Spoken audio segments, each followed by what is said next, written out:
Y comenzamos la primera entrevista aquí en la tarde de Ciudad U para hablarles de este hermoso libro que les anticipábamos aquí. Se los muestro nuevamente: Revoltosas y Revolucionarias, Mujeres y Militancia en la Córdoba Setentista, de Ana Noguera, que nos acompaña aquí, la doctora. Ella es historiadora de la Facultad de Filosofía y autora de este libro. Muchas gracias, Ana, por venir a Ciudad U. Gracias por la invitación.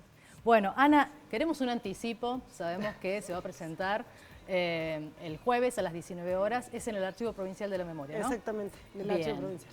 Ana, además, es de la editorial de la UNC y estamos en la Feria del Libro, ¿no? Y el conocimiento. Exactamente. Bueno, contanos un poco. Bueno, el libro es un resultado de mi tesis doctoral, donde me puse ahí a buscar, a indagar cómo había sido la militancia de las mujeres. Empecé este trabajo hace mucho tiempo, justo se da, digamos, se culmina casi con estos 50 años del Cordobazo, Claro. o sea que es como, de alguna manera, como el broche que le da el cierre a este trabajo. Y una linda temática, porque las mujeres en todas las revoluciones, en los acontecimientos históricos, es como que están siempre opacadas, ¿no? Poco se sabe, poco se investiga, identidades que quedan allí. De a poco se va indagando cada vez más, cómo participaron.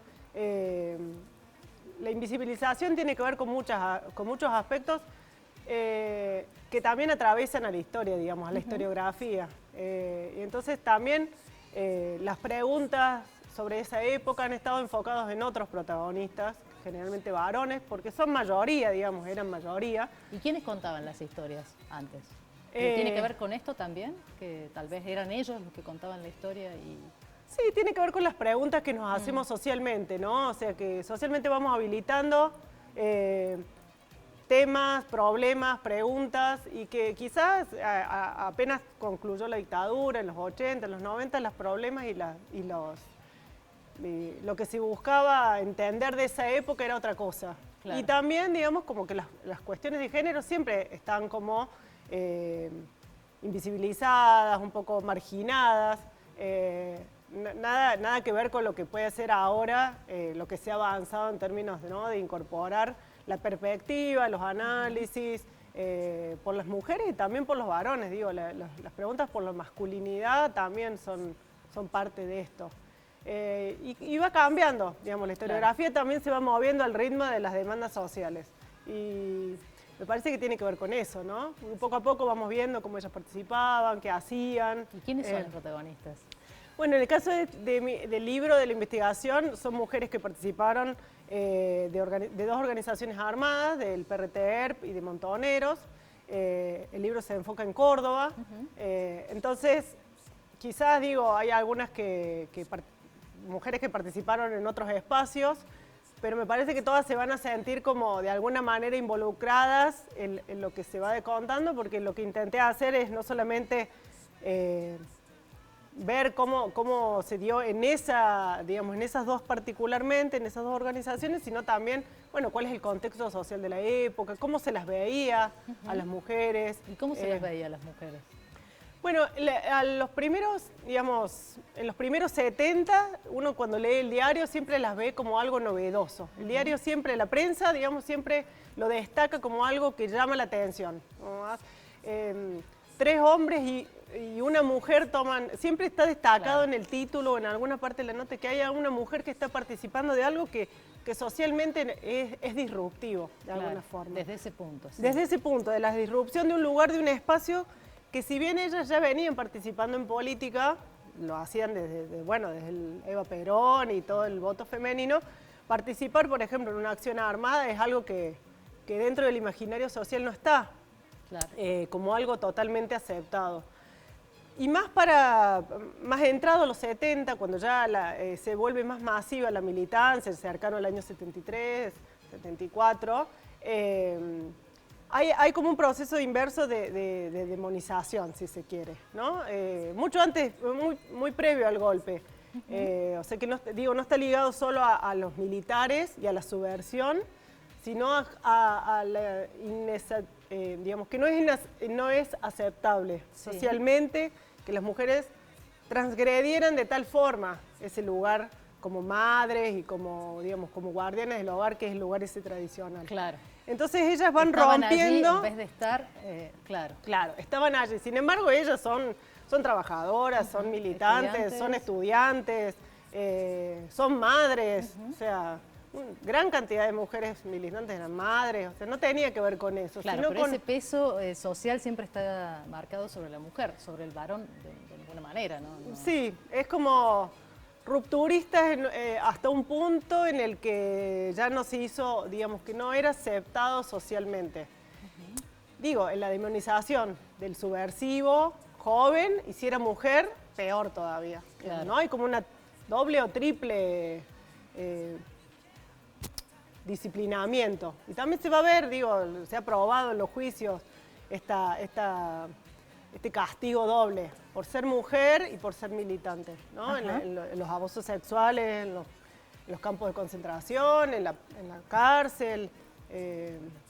Hubo un doble disciplinamiento, justamente por esa condición, ¿no? Y además de todo esto que sufrieron, no se las tiene en cuenta en la historia, autores que no hablan, que no cuentan.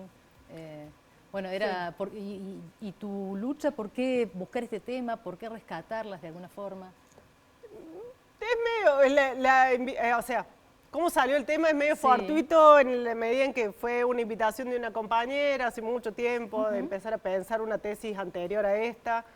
Pero tiene que ver con una historia familiar también y con un contexto más íntimo, digamos, de mi propia familia y de conocidos, de mujeres que militaron, digamos. Entonces, siempre está ahí, ¿no?, la cuestión personal en la búsqueda de las investigaciones. Y ahí, a partir de ahí empecé a conocer a otras y uno se va interesando también por cómo lo vivían, cómo hicieron, cómo... es algo que no lo imaginamos en la actualidad, viéndolas, ¿no?, como participar de cuestiones armadas, estar en la calle todo el día, o sea... entonces me fue como atrapando y a pesar de que hace mucho que estoy ya con este tema, me sigue como generando como mucho interés, ¿no? Como, claro. Y siempre es un trabajo muy, como muy de rompecabezas, muy de hormiga y muy de rompecabezas en el caso de las mujeres, porque hay una invisibilización en todas las fuentes en general. Claro, nadie habla. Las mujeres sí hablan, digamos, pero digo, si uno quisiera ir a la prensa, no hay publicaciones. No se puede buscar archivos, claro. Poquitas, alguna cosa mencionada muy al pasar, entonces tenés que ir buscando y hablando con las protagonistas, obviamente, y viendo sus perspectivas, sus historias, pero bueno, cada historia es particular, es una historia de vida. Y en estas entrevistas que tuviste la oportunidad de tener el contacto directo con ellas, ¿cómo vivieron todo este tiempo, ¿no?, desde aquellos sucesos hasta hoy, y también llevando esto de que no se hablaba, de que no se las tenía en cuenta? Bueno, las que son como más activistas en la actualidad, feministas, muchas de ellas se fueron al exilio y volvieron con una impronta feminista muy fuerte. Siguen reivindicando, digamos, reivindican fuertemente esa militancia y son muy activas. Y también en la lucha por los derechos humanos, ¿no? O sea, todas están como muy activas. Hay otras que no, que después de la dictadura se fueron o se quedaron, pero estuvieron como más hacia el interior de su propia vida. También de las situaciones que hayan vivido, ¿no? Tal cual. Cada historia, yo creo que es muy difícil de generalizar porque cada una, y los varones les pasó lo mismo, transitaron los que fue después de la dictadura como pudieron, como les salió y algunas a veces tienen ganas de hablar, otras veces ahora sí y antes no, o viceversa. Esto de que ahora esté tan en tema también hace que muchas se animen a contar un montón de cosas que antes quizás no lo decían. Entonces, bueno, también como que se van moviendo, creo yo, al ritmo también de lo que la sociedad esté dispuesta a escuchar también, claro, ¿no? O sea, es un tema difícil. Y las críticas también. Hay que pensar que siempre se movían con otros marcos, en las organizaciones muy con el tema de la clase, de la lucha de clases, y ahora como que ese desplazamiento hacia las cuestiones de género, a ellas mismas todavía les genera como una contradicción, ¿no? Porque pareciera que, bueno, que está olvidando la otra lucha que es a la par, pero en realidad es como complementaria, ¿no? Qué lindo tema, y seguramente se vendrán más libros, porque me parece que Que ha quedado Quedaron mucho... deudas pendientes. Sí, sí, sí. Y además con toda esta visión nueva y todos estos movimientos, que este contraste es más que interesante verlo desde hoy, ¿no? Sí. Interesante. Claramente. Ana, muchísimas gracias por venir a Ciudad U. Bueno, la presentación, recordemos entonces el jueves en el Archivo Provincial de la Memoria a las 19 horas. No se pierdan, estarán allí. Y un libro de la editorial de la Universidad Nacional de Córdoba, que también eso marca el respaldo y la calidad de las publicaciones. Muchísimas gracias, Ana. Gracias a vos. Seguimos con más, con Miguel, adelante.